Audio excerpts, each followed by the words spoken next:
اللہ کے فضل و کرم سے آیت نمبر 5 سورۃ الفاتحہ۔ اعوذ باللہ من الشیطان الرجیم، بسم اللہ الرحمن الرحیم۔ ایاک نعبد و ایاک نستعین۔ ایاک صرف تجھ سے، صرف تیری، نعبد عبادت کرتے ہیں، و ایاک اور صرف تیری ہی، نستعین مدد مانگتے ہیں۔ ہم صرف تیری ہی بندگی کرتے ہیں اور صرف تو ہی ہے جس سے ہم اپنی ساری احتیاجوں میں مدد مانگتے ہیں۔ ایاک نعبد، ہم تیری ہی عبادت کرتے ہیں۔ یہ پہلا حصہ اس آیت کا، یعنی اللہ تعالیٰ کا ارشاد ہے اللہ تعبدوا الا ایاہ، نہ عبادت کرو مگر صرف اور صرف اسی کی، یعنی اللہ تعالیٰ کی۔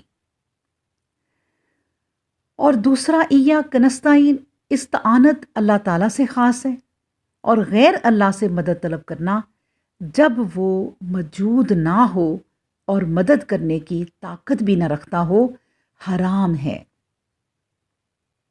ربوبیت، رحمت اور عدالت یعنی انصاف اللہ تعالیٰ کی صفات ہیں۔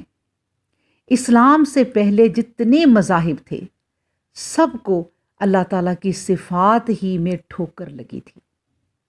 صرف اور صرف اسلام ہی وہ دین ہے جس میں اللہ تعالیٰ کی وحدانیت کے لیے لازم قرار دیا ہے کہ جس طرح اللہ تعالیٰ ذات میں واحد ہے اور اس کا کوئی شریک نہیں، بالکل اسی طرح وہ اپنی صفات میں بھی واحد ہے اور اس کا کوئی شریک نہیں۔ جس طرح اس کی ذات کے لیے کوئی مثال قائم نہیں کی جا سکتی، بالکل اسی طرح اس کی صفات میں بھی کوئی اس کی مثال نہیں ہے۔ اللہ اکبر۔ وہ کہتا ہے ہر طرح کی عبادت و نیاز کی مستحق صرف اور صرف خدا کی ذات ہے۔ پس اگر تم نے آبدانہ عجز و نیاز کے ساتھ کسی دوسری ہستی کے سامنے سر جھکایا تو توحید الہی کا اعتقاد باقی نہ رہا۔ وہ کہتا ہے اسی کی ذات ہے جو انسانوں کی پکار سنتی ہے اور ان کی دعائیں قبول کرتی ہے۔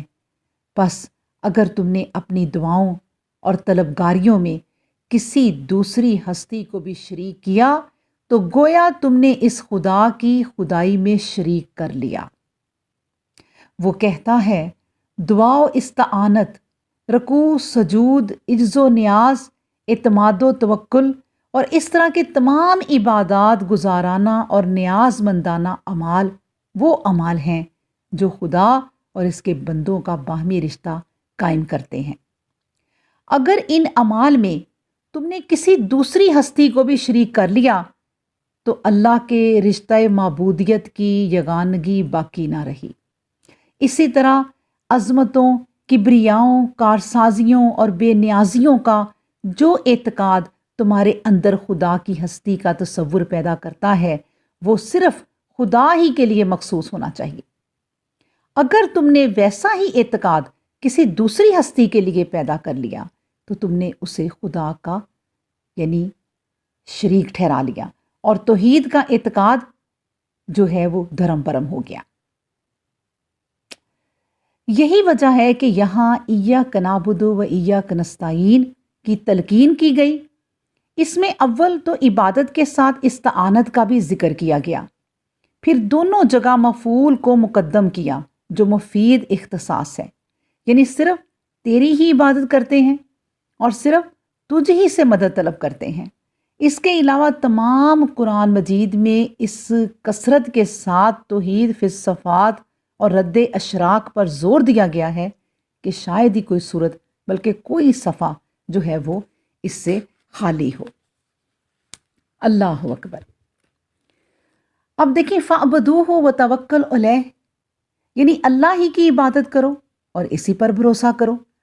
تمہارا رب تمہارے اعمال سے غافل نہیں۔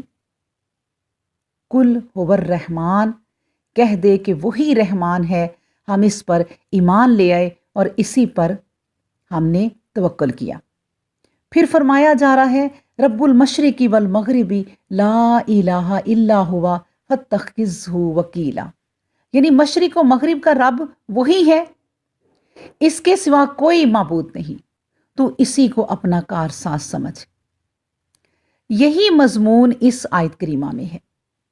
اس سے پہلے کی آیات میں تو خطاب نہ تھا، لیکن اس آیت میں اللہ تعالیٰ سے خطاب کیا گیا ہے، جو نہایت لطافت اور مناسبت رکھتا ہے، اس لیے کہ جب بندے نے اللہ تعالیٰ کی صفت و ثنا بیان کی تو قرب الہی میں حاضر ہو گیا اور اللہ جل جلالہ کے حضور میں پہنچ گیا۔ اب اس مالک کو خطاب کر کے اپنی ذلت اور مسکینی کا اظہار کرنے لگا اور کہنے لگا الہ ہم تو تیرے ذلیل غلام ہیں اور اپنے تمام کاموں میں تیرے ہی محتاج ہیں۔ اللہ تعالیٰ نے اپنی بہترین صفات پر اپنی ثنا آپ کی تھی اور بندوں کو اپنی ثنا انہی الفاظ کے ساتھ بیان کرنے کا ارشاد فرمایا تھا۔ اسی لیے اس شخص کی نماز صحیح نہیں جو اس سورت کو پڑھنا جانتا ہو اور پھر بھی نہ پڑھے۔ صحیح بخاری میں ہے، حضرت عبادہ بن صامت رضی اللہ عنہ سے مروی ہے کہ رسول اللہ صلی اللہ علیہ وآلہ وسلم نے فرمایا اس شخص کی نماز نہیں جو نماز میں سورۃ فاتحہ نہ پڑھے۔ صحیح مسلم شریف میں حضرت ابو ہریرہ رضی اللہ عنہ سے مروی ہے کہ نبی کریم صلی اللہ علیہ وآلہ وسلم نے فرمایا اللہ تعالیٰ کا فرمان ہے میں نے نماز کو اپنے اور اپنے بندے کے درمیان نصف نصف بانٹ لیا ہے، اس کا آدھا حصہ میرا اور آدھا حصہ میرے بندے کے لیے ہے، اور میرے بندے کے لیے وہ ہے جو وہ طلب کرے۔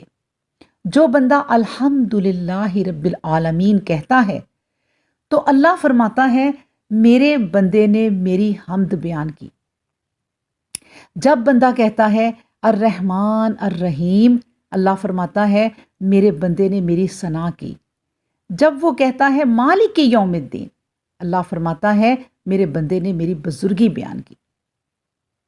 جب وہ ایاک نعبد و ایاک نستعین کہتا ہے تو اللہ فرماتا ہے یہ میرے اور میرے بندے کے درمیان ہے اور میرے بندے کے لیے وہ ہے جو وہ مانگے۔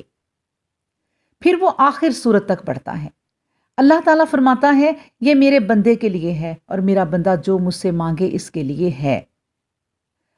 حضرت ابن عباس رضی اللہ عنہما فرماتے ہیں ایاک نعبد کے معنی یہ ہے کہ ہمارے رب ہم خاص تیری ہی توحید مانتے ہیں اور تجھ سے ڈرتے ہیں اور تیری اس ذات سے امید رکھتے ہیں، تیرے سوا کسی اور کی نہ ہم عبادت کریں، نہ ڈریں، نہ امید رکھیں۔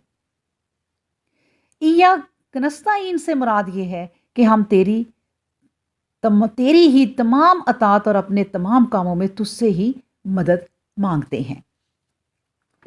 اللہ اکبر۔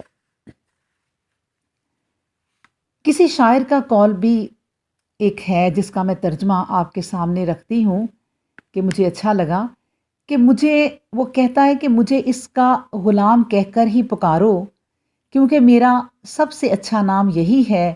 اللہ تعالیٰ نے اپنے رسول صلی اللہ علیہ وآلہ وسلم کا نام عبد یعنی غلام ہی انہی جگہوں پہ لیا جہاں اپنی بڑی بڑی نعمتوں کا ذکر کیا، جیسے قرآن نازل کیا، نماز میں کھڑے ہونا، معراج کرنا وغیرہ۔ الحمدللہ الذی انزل علی عبدہ، پھر فرمایا وَأَنَّهُ لَمَّا قَامَ عَبْدُ اللَّهِ سبحان الذی اسریٰ بعبدہ۔ ساتھ ہی قرآن پاک نے یہ تعلیم دی کہ اے نبی جس وقت تمہارا دل مخالفین کے جھٹلانے کی وجہ سے تنگ ہو تو تم میری عبادت میں مشغول ہو جاؤ۔ فرمان ہے وَلَقَدْ نَعْلَمُ، یعنی ہم جانتے ہیں کہ مخالفین کی باتیں تیرا دل دکھاتی ہیں، تو ایسے وقت اپنے رب کی تسبیح اور حمد بیان کر اور سجدہ کر اور موت کے وقت تک اپنے رب کی عبادت میں لگا رہ۔ اللہ اکبر۔ انسان اس مقدس ذات کی جو تمام کامل صفتوں سے موصوف ہے، محض اس کی ذات کے لیے عبادت کرے اور مقصود کچھ نہ ہو، بلکہ ایک گروہ تو کہتا ہے کہ اس لیے نماز کی نیت نہ نماز پڑھنے کی ہوتی ہے، اگر وہ ثواب پانے اور عذاب سے بچنے کے لیے ہے تو باطل ہے۔ لیکن دوسرا گروہ ان کی تردید کرتا ہے اور کہتا ہے کہ عبادت کا اللہ تعالیٰ کے لیے ہونا کچھ اس کے خلاف نہیں، کہ ثواب کی طلب اور عذاب کا بچاؤ مطلوب نہ ہو۔ اس کی دلیل یہ ہے کہ ایک عرابی نے حضور صلی اللہ علیہ وسلم کی خدمت میں حاضر ہو کر کہا، حضور صلی اللہ علیہ وآلہ وسلم، میں نہ تو آپ جیسا پڑھنا جانتا ہوں نہ حضرت معاذ جیسا رضی اللہ عنہ جیسا، میں تو اللہ تعالیٰ سے جس طرح آپ لوگ جانتے ہیں میں اس طرح نہیں جانتا، میں تو اللہ تعالیٰ سے جنت کا سوال کرتا ہوں اور جہنم سے نجات چاہتا ہوں۔ نبی کریم صلی اللہ علیہ وآلہ وسلم نے فرمایا، اسی کے قریب قریب ہم بھی پڑھتے ہیں۔ اللہ اکبر۔